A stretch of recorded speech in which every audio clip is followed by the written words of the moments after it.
Hi, welcome to a brand new take on communication in SMB.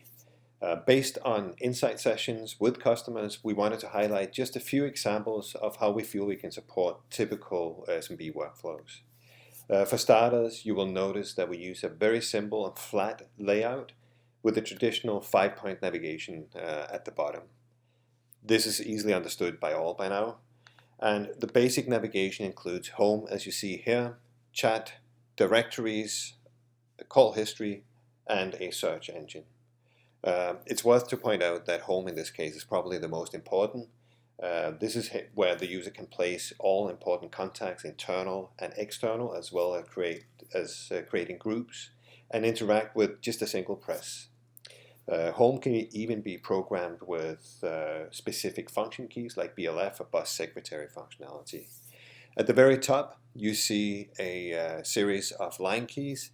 This is in direct support of some of the most typical call flows and call routing in the company. So in the first example, we'll show you how a call comes into a company and how SMB is extensively using the line keys to communicate who's on the call and how to route it through the company. So a call comes into the company somewhere. A phone is ringing, a receptionist. The call is now being picked up. I can see that goes solid up here on one of the line keys. And as it turns out, this is a call from me. It is being routed to my phone, TD and I Insurance am on being line 1. asked Please to pick up line 1 because so-and-so is waiting. From my mobile, away from the office, I pick up line 1, and I'm now on a call with the caller, just as if I was in the office. From here, I transfer this call. I was in the right destination, and the call has been handled.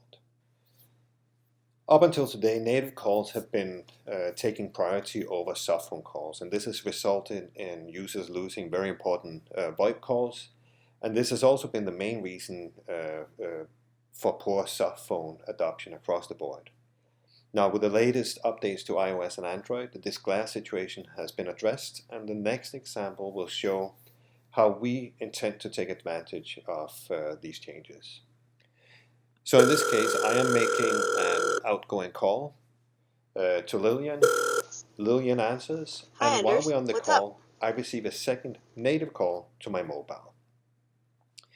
As the call comes in, I now have the option of eliminating the call or accepting the call and putting Lillian on hold. And that's what I'm going to do. As you'll see, Lillian is on hold. I'm talking to the second call. And when done with this call, I hang up. Now you'll notice I return to Lillian, who was retrieved from hold. I stay in the native iOS interface, but I'm giving an option to return to the Mitel interface if I want to. I can finish the call from here, but I need to get access to the mid-call features so I can transfer the call. So I click Mitel interface, and from here I get access to the mid-call features. I transfer her to Burn, and the call is ended on my part. One of the key insights from our interview sessions is how conversational communication in SMB really is. As an example, if I am looking for a specific report, I will poke my head over the cubicle wall and just ask, where's the sales report from last month? Now we're trying to make this mobile by introducing push-to-talk, and in this case, I believe Justin has the report I'm looking for. Justin is on my homepage, and I long tap on Justin and immediately establishes a push-to-talk session with him. I'm asking for the report. He doesn't have it. So at this point, I need to scope out to a broader audience. So I do exactly the same thing with the full sales team. I push to talk. Everybody is now getting the same message. And I find the report. It will be handed to me in some other format.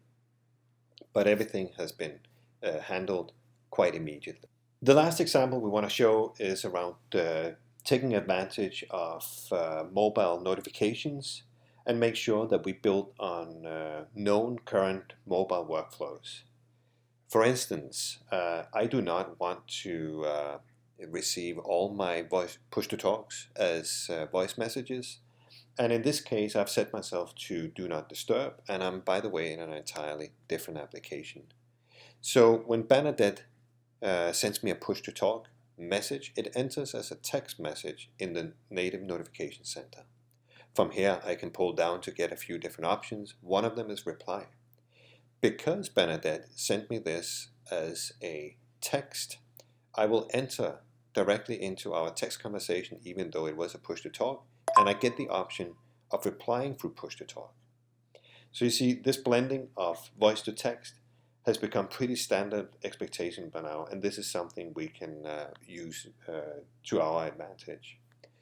We of course have a lot more goodies in this application, but hopefully this gives you a good impression on how we have directly connected our concept to customer feedback and insights.